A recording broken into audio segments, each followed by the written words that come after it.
Hey guys, this is Blake here. I just want to apologize in advance. My Film Brain review is going to be postponed till next week. I was hoping to get it today, and the main issue was just that it ended up being a lot longer than I expected. So it's going to have to wait till next week. So I apologize for that. Also, I got a new mic. I'm not sure if it's better or worse. On one hand, my voice seems more hollow and a little tinny. But at the same time, it seems like I could understand myself better. By the way, if my voice seems off, it's because my nose is plugged up. So I'm going to leave that to you. I'm going to be using this new mic for this next episode, and please tell me if it seems better or worse. Also, if you guys haven't noticed, my Irate Gamer re-review was taken down a few weeks ago, or maybe it wasn't quite that long.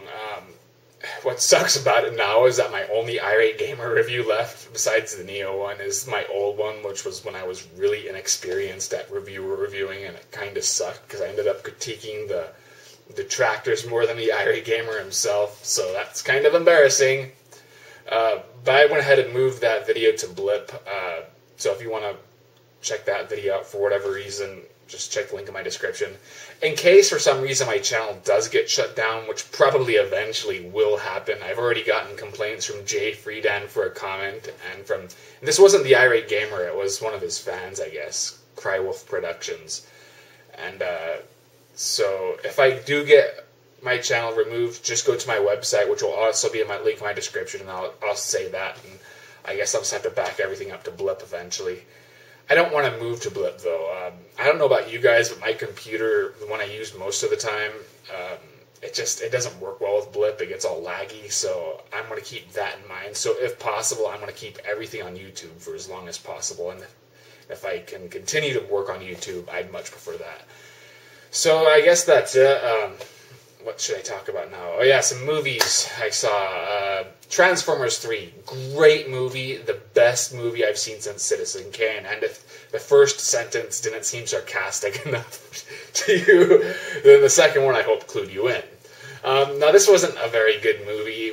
With the Transformers films, it's always weird because I saw the first one, for example, I enjoyed it, then I saw it again on DVD and I didn't enjoy it that much. It just seemed really poorly paced and the action was so poorly filmed. I was surprised I liked it at all. I think it just the special effects were so phenomenal at the time, and they really stood out. And I actually preferred the second film. I thought, even though with all its crappy plot holes, the film I thought was much better paced, and it had the action scenes I thought were a lot better because you could actually see what was going on. But when I saw that again on DVD too, I didn't like it as much either, just because the plot holes really started to sink in, and it was just pretty stupid. And with Transformers 3, though, I didn't enjoy it much at all. Aaron Kruger, I think that's how you pronounce his name, the guy who wrote it, I don't hate him as much as, let's say, the Cinema Snob does. I just don't particularly care for him. I think that he's perfectly capable of making a mediocre movie like Scream 3, or I think he did The Skeleton Key. But he comes across as one of those writers who is a hired gun. He's the type of guy you hired to do whatever you want, but he's not going to be that inspired. Instead, he'll try to make a good movie based on what critics want, but then fail miserably. Like, for example, it is always, I think, good to have a decent sense of humor in these types of movies. And he'll read critics' reviews of certain movies where they praise the humor, like Iron Man, or the viewers in general, and so he'll try to have a sense of humor. Unfortunately, he doesn't know when to stop, and the movie becomes more slapstick than most slapstick comedies. I won't deny that I did sometimes laugh, like, even though I shouldn't. Like, for example, that Asian dude, when he pulls out the guns, that cracked me up. But it just was too far. And then he'll want drama, because obviously critics like that. So he'll try to make this more about the characters. Unfortunately, that really backfires. For one, Shia LaBeouf, who I actually think is a better actor than these movies let on, he's just not likable in this movie. He's always been sort of a conventional lead character. Like in the first film, typical geeky guy gets the girl thing, but I could overlook that. That's kind of a generic convention, and I could live with that. The second one, though, he has to pull out, this is not my war type bullshit, which I always hate, so he became kind of unlikable there. But in this one, he just becomes a total douchebag. It seems like 90% of his screen time is him bitching and whining, and he wants to be important again. I hate that stuff too. So I couldn't care for him. I couldn't care for his relationship with his girlfriend, which I'm not sure if Megan Fox was fired before or after the script was written, but it almost seems like it was written with her in mind, because there's really nothing to this relationship. It's just there. I think it would have mattered more if it was Megan Fox, just because at least you'd have the last two movies to draw upon. But since there's nothing new, it just seems to take for granted that we'll care. And the actress is just kind of boring. Not bad looking, but boring. So the first half of this movie is just Shia LaBeouf complaining, trying to get a job, and real slapstick comedy. So it just, you don't want to watch a Transformers movie for this kind of crap. So I was both bored and annoyed throughout most of it. And they still have all the same problems of the other films. There's too many characters, too much going on. And when it gets to the action scenes, yes, the film gets much better. The special effects have never been better. I thought the 3D was pretty good. And, I could see all the action pretty well. The problem is just that by that point, the movie had already run out of steam. And so I just didn't care that much. And that was a shame. I thought, if they'd cut out like half or preferably 3/4 of the first half of the movie and then just focused on the action, I thought it would have been fine. But it had lost me long before then, so I couldn't get into it. I'd say in some ways it's the weakest of the Transformers movies. In some ways it's the best. I think, though, it's a sign to me that your film is not a success is when the fan base is split. Like The Expendables, for example. Critics didn't care for it, but fans of those kind of action movies loved it. With Transformers 3, though, fans of these kinds of action films and the other films seem split as to whether it's good or bad. So it's when you split your own fan base, you fucked up somewhere. Okay, so moving on, because I spent probably more time on that film than I should have. Harry Potter and the Deathly Hallows Part 2. Now, with the Harry Potter movies, I watched them all, and for the most part, I was just lukewarm positive. They were all fine for what they were. I wasn't blown away by most of them, but I was interested enough, I think, in the fourth one that I ended up reading some of the books, and the books were pretty well written.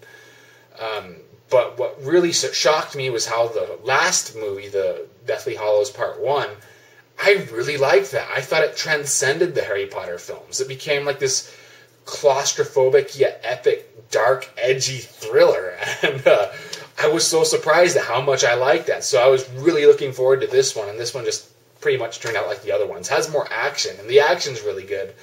But it also seems oddly paced, that the first half is nothing but action. There's no characterization. It just takes for granted that you've seen the other films or read the book. Like, they have this big flashback with Snape, and it's really a moving scene if you've read the book. But in the movie, Snape wasn't really that much of an entity, so it just doesn't work if you haven't read the book. So if you've it's one of those movies I just thought was okay. It was fine for what it was, nothing spectacular. It's one of those films, if you want to watch it, you should definitely watch it. If you don't want to watch it, though, it's not good enough to worth a view. Captain America is a more difficult one because it makes a lot of the same mistakes that Transformers 3 made, but at the same time, I respect it more. I felt like the screenwriter was really trying to make something great, and he just didn't completely succeed. Like, at first, he does a good job at establishing the main character, Captain America himself, as a scrawny dude, but he's really endearing, and you really feel for him, and you're really interested in him. But once he becomes Captain America, it just kind of becomes boring. He's, a typical action hero.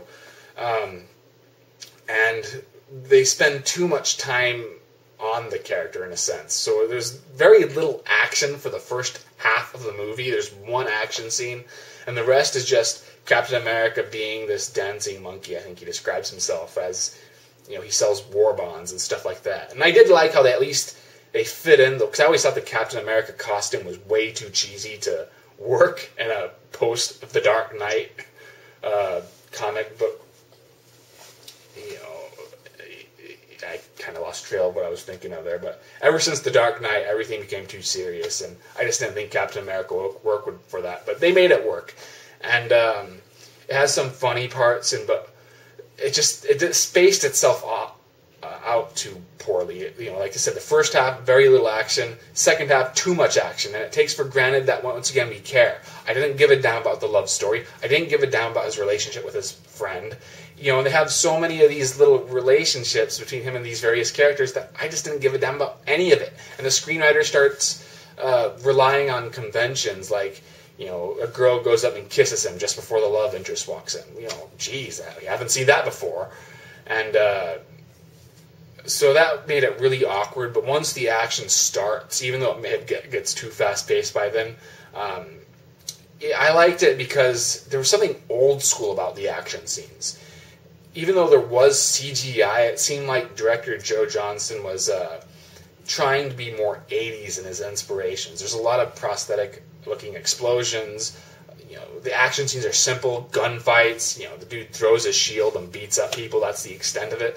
But there isn't as much CGI in this, as at least what I could see, as much as like Thor or even Iron Man. So that made it unique in its own way. It gave Captain America its own identity. In a way, I was almost reminded of The Rocketeer. I'm not sure why. So that was cool. I admire Joe Johnston for going that route. And the 3D, it was okay. It had some really cool moments. Like, I flinched when he throws the shield and it bounces off a tank. I don't know why that got to me. But for the most part, that's where the 3D comes from. Him throwing the shield like a handful of times. And the girl points her gun at the camera, and that goes through pretty well in 3D.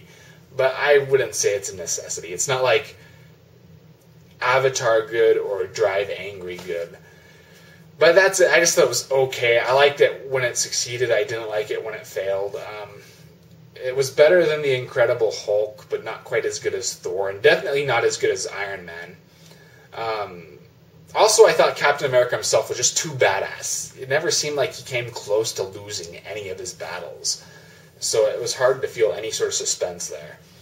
You know, though, really this year sucks in terms of film. I mean, I've loved, I think, 2 movies, and that's X-Men First Class and Super 8. Everything about every other movie I was really looking forward to either just turned out okay, like Captain America, or it really disappointed me, like Pirates of the Caribbean. And I guess Drive Angry was pretty cool too. I'm not sure if I loved it, but I really liked it. But yeah, I'm surprised. I've loved very few movies, so this has to be the worst year for me. God, since I don't know, 2009 I think was pretty bad, but I think this might even be worse than that. Just hopefully the movies start getting better, because I'm really disappointed. So that's it. I hope you enjoyed this video. If you want to read my links to any of these reviews, I got those in the description. I'll see you guys next week.